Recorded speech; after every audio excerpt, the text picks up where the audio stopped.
तो ये जो शुरुआत हुई गारमेंट इंडस्ट्री से हुई और ऑटो पार्ट्स की इंडस्ट्री से हुई। तो गारमेंट इंडस्ट्री और ऑटो पार्ट इंडस्ट्री, अच्छा हुआ क्या, इन कंपनी वाले क्या कह रहे हैं, कह रहे हैं साहब इतना ढेर सारा ब्लॉकेट चल रहा है, समुद्री पोर्ट, समुद्री रास्ते एकदम खतरनाक हो चुके हैं, या तो हमारे ऑर्डर्स जो हम विदेश भेज रहे थे, यूरोप भेज रहे थे, मिडिल ईस्ट भेज रहे थे, तमाम हमारे ऑर्डर कैंसिल हो गए।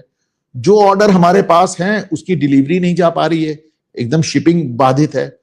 उसके अलावा जो हमारा रॉ मटेरियल आ रहा है वो हम तक नहीं पहुंच रहा है, जो मिल रहा है वो बहुत महंगा मिल रहा है, डीजल महंगा हो गया, कमर्शियल गैस महंगी हो गई, हमारी कॉस्ट बढ़ गई, हमारे ऑर्डर कैंसिल हो गए, हमारे ऑर्डर जो हैं वो कंप्लीट नहीं हो रहे हैं, रॉ मटेरियल मिल नहीं रहा है, मिल रहा है तो महंगा हो रहा है। तो ऐसे समय में उन्होंने कहा कि जो अनरेस्ट आया है, तो प्रशासन से यही कह रहे थे कि भाई इस समय हम ज्यादा पैसे देने की पोजीशन में नहीं है, लेकिन उत्तर प्रदेश सरकार ने दबाव डाला तो उन्होंने सबकी तनख्वाहें 21% बढ़ा दी।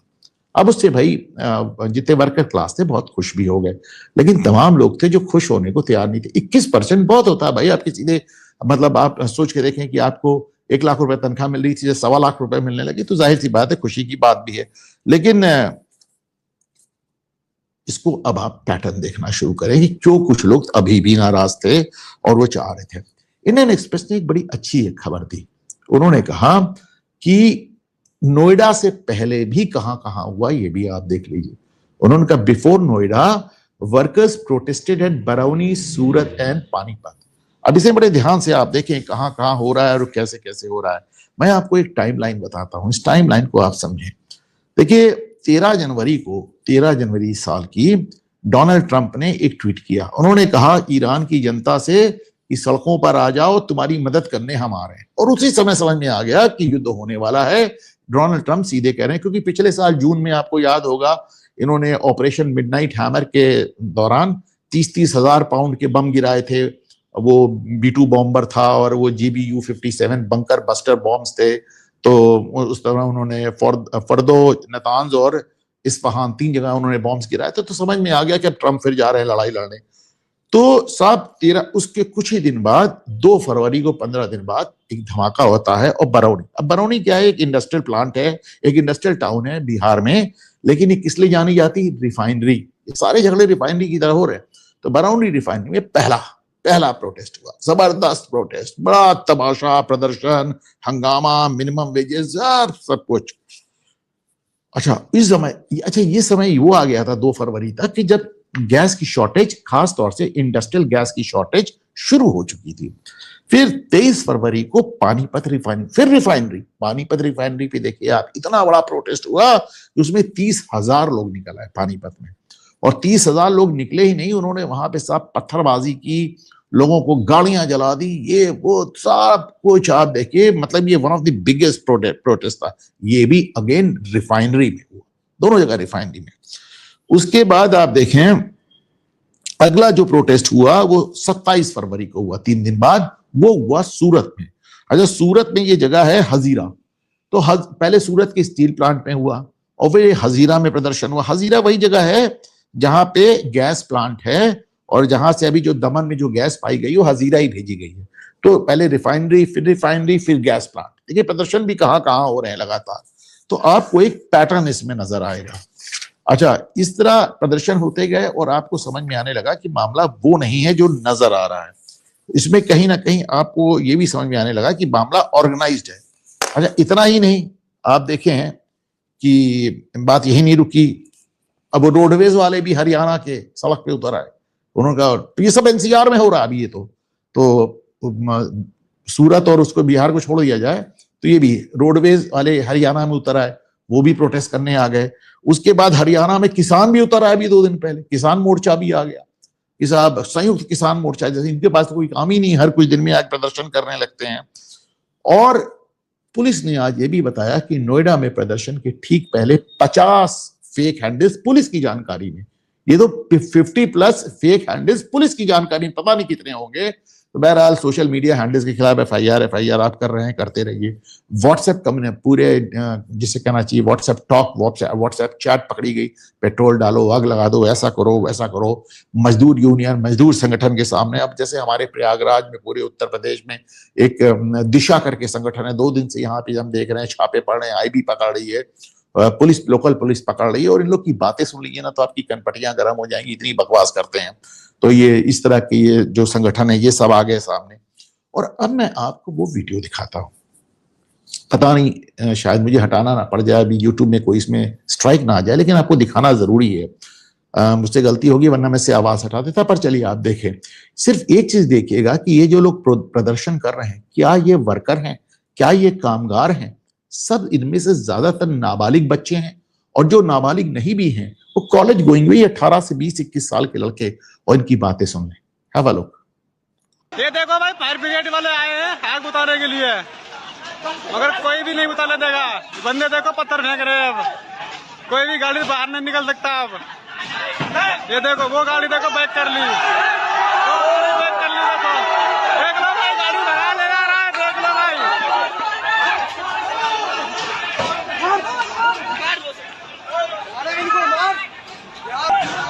ये देखो भाई, गाड़ी भगा ले जा रहे हैं फायर ब्रिगेड वाले। ये देखो भाई, ये है हमारा जनता का राज, देख लो। आपने ध्यान दिया होगा कुछ बच्चे स्कूल ड्रेस में भी नजर आ रहे हैं, खाकी पैंट और व्हाइट शर्ट में। पहले आपने गाड़ियों में आग लगा दी, जब दमकल आई तो उसको भी आपने बाहर के भगा दिया और कह दिया है जनता का राज है, हम आग नहीं बुझाने देंगे। इनमें एक भी लड़का आपको कामगार नजर नहीं आ रहा था, एक भी लड़का। फिर से समझिए, नोएडा में जो शुरुआत हुई वो गारमेंट इंडस्ट्री में हुई, कपड़े की इंडस्ट्री में। आप जानते हैं कि इस इंडस्ट्री में किस समुदाय का बोलबाला है। ऑटो पार्ट्स की इंडस्ट्री में हुआ, आपको ये भी मालूम है इसमें भी किस समुदाय का बोलबाला है। जाहिर है ज्यादातर लोग इसमें आपको एक ही समुदाय के नजर आ रहे थे। फिर जिनको पकड़ा गया तो पता चला ये तो साहब यूपी के हैं ही नहीं है, दिल्ली से। और जो लोग पकड़े गए, सबसे बड़ी बात समझ में आई कि इनमें से बहुत बड़ी संख्या में लोग शाहीन बाग में एक्टिव थे। इसीलिए मैं आज बात कर रहा था पुलिस वालों से, वो कह रहे साहब ये तो शाहीन बाग गैंग है, शाहीन बाग गैंग है, ये सब शाहीन बाग में पकड़े गए थे, शाहीन बाग में नामजद थे, शाहीन गैंग, इनके वीडियो वो सब आपको यहाँ पे नजर आ रहे हैं। तो ये अब आपको नजर आता है कि पूरी तरह से अब चूंकि 31 मार्च को हमारे अमित शाह जी ने कह दिया था कि नक्सलवाद हमने खत्म कर दिया, अब हम अर्बन नक्सल में चलेंगे।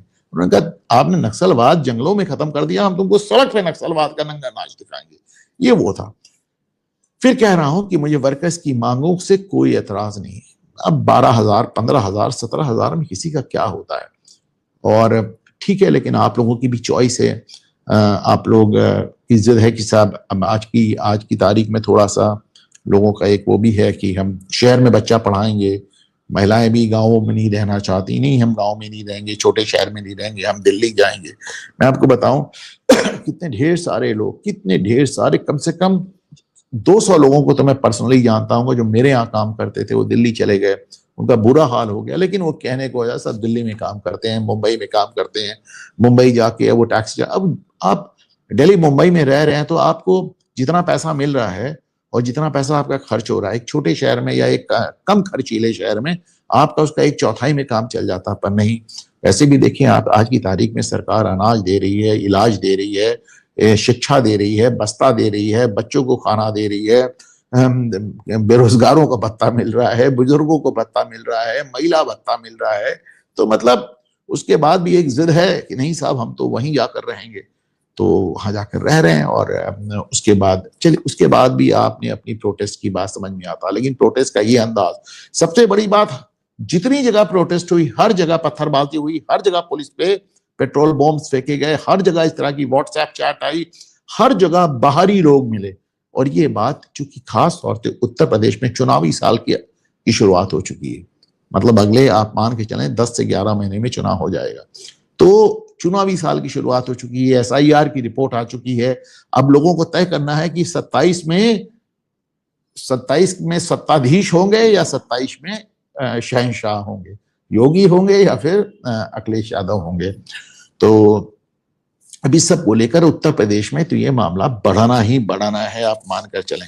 तो जाहिर सी बात है जब ये सब होगा तो तुरंत समर्थन भी आ जाता है, राहुल गांधी का भी समर्थन आ गया। हालांकि राहुल गांधी आज बंगाल में थे, इसलिए वरना होता तो वहां पे जाके गिरफ्तारी वगैरह उन्होंने दी होती।